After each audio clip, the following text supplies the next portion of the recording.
ఈ blouse patterns అయితే నేను మెషిన్ నుంచి తీసుకున్నానని చెప్పాను కదా, ఇది కటింగ్ చేయడం కూడా ఎలాగో నేను చూపిస్తాను. ఈ మనకు మెజర్మెంట్స్ ఎలాగా అని చాలా మందికి డౌట్ వస్తుంది. సో అవి కూడా ఎలాగో నేనైతే చూపిస్తానండి. సో ఇవి ఎంత ఈజీగా అంటే అంత ఈజీగా మనము బ్లౌజ్ పైన పెట్టేసి కట్ చేసేసుకోవచ్చు. మనకు స్టిచ్చింగ్ వస్తే సరిపోతుందండి. మనం టైలర్ దగ్గరికి పరిగెత్తుకెళ్ళి వాళ్ళకి 400-500 ఇచ్చేసి వాళ్ళతో ఇది బాగాలేదు, ఇది లూజ్ ఉంది, అది పర్ఫెక్ట్గా లేదు అనే పనే లేకుండా మనకి ఇంట్లో మిషన్ ఉండాలి అండ్ మనకేంటి స్టిచ్చింగ్ వచ్చి ఉంటే సరిపోతుంది. పర్ఫెక్ట్గా స్టిచ్చింగ్ వస్తుంది నాకు అని మీరు అనుకుంటే ఈ ప్యాటర్న్స్ అయితే అన్నీ తెప్పించుకోవచ్చు అండి. ఇప్పుడు నేను పెట్టిన లింక్లో ఓన్లీ రౌండ్ నెక్ వరకే పెట్టాను. ఇందులో 36 నుంచి 40 వరకు అయితే ఉన్నాయని చెప్పాను కదండి. సో మనకు ఇవి తీసేసుకోవచ్చు. మళ్ళీ లేదు మనకు బోట్ నెక్ కావాలి, కటోరీ నెక్ కావాలి అని మీకు అనిపించింది అనుకోండి, అవి కూడా వేరే లింక్స్ అయితే ఉన్నాయి. సో దాంతోపాటే పంజాబ్ డ్రెస్లు కూడా కటింగ్స్ అయితే అవి కూడా పేపర్స్ అయితే ఉన్నాయండి. సో మనకు ఈ యొక్క లింక్ క్లిక్ చేసామనుకోండి, మనకు అన్ని ప్యాటర్న్స్ అయితే మనకు ఈజీగా వచ్చేస్తున్నాయి. సో మీకు ఓన్లీ గుర్తుపెట్టుకోవాల్సింది ఏంటి, మీకు స్టిచ్చింగ్ పర్ఫెక్ట్గా వస్తే సరిపోతుందన్నమాట. కొంచెం నాకు స్టిచ్చింగ్ అయితే పర్ఫెక్ట్గానే వస్తుందని, కటింగ్ మాత్రం చాలా అంటే చాలా పోతుందండి.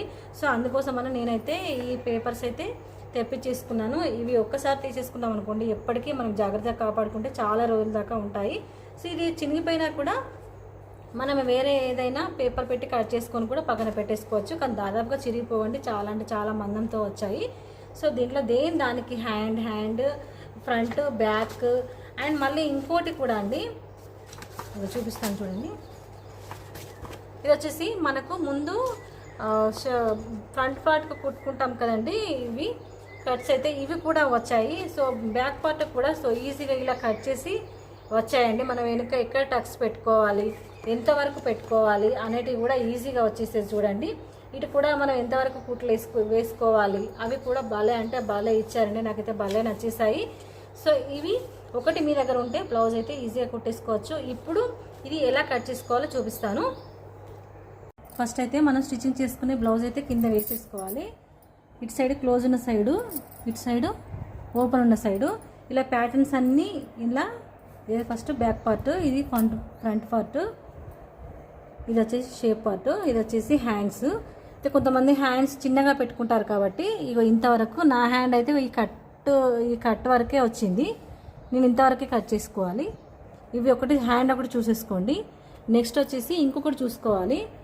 ఈ బ్యాక్ పార్ట్ కూడా కొంతమందికి పెద్దగా కొంతమందికి చిన్నగా ఉంటుంది కదా, నాకు వచ్చేసి ఇంతే ఉంది. సో నేను ఇది బ్లౌజ్తో తీసేసుకొని ఇక్కడ మార్కింగ్ పెట్టేసుకున్నాను అన్నమాట. ఇక్కడ నుంచి మళ్ళీ ఇలా మార్కింగ్ చేసేసుకుంటే మనకు సరిపోతుంది. బ్యాక్ పార్ట్ అనేది ఈజీగా వచ్చేస్తుంది.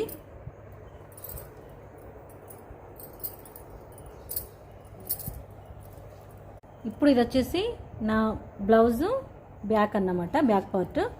సో ఇది నేను ఇంతవరకు తీసేసుకున్నాను. ఇటు ఇంత కుట్లకు వదిలేసుకున్నాను, ఇటు సైడ్ ఇంత కుట్లకు వదిలేసుకొని ఇక్కడ మార్కింగ్ అయితే చేసేసుకున్నాను. ఇటు ఇంత ఖర్చుకు వదిలేసాను, ఇటు ఇంత ఖర్చుకు వదిలేసాను. ఇప్పుడు నేను మార్క్ చేసి చూపిస్తాను. ఈ ప్యాటర్న్స్ అయితే ఏ విధంగా ఉన్నాయో ఆ విధంగానే బ్లౌజ్ పైన అయితే మార్కింగ్ అయితే చేసేసుకోండి. ఇప్పుడు ఆ మార్కింగ్ ప్రకారమే మీరైతే ఏ పార్ట్కో ఆ పార్ట్ కట్ చేసుకొని అయితే స్టిచ్చింగ్ అయితే చేసేసుకోవచ్చు. సో వీటి లింక్ కావాలంటే లింక్ అని కామెంట్ చేయండి. Please subscribe.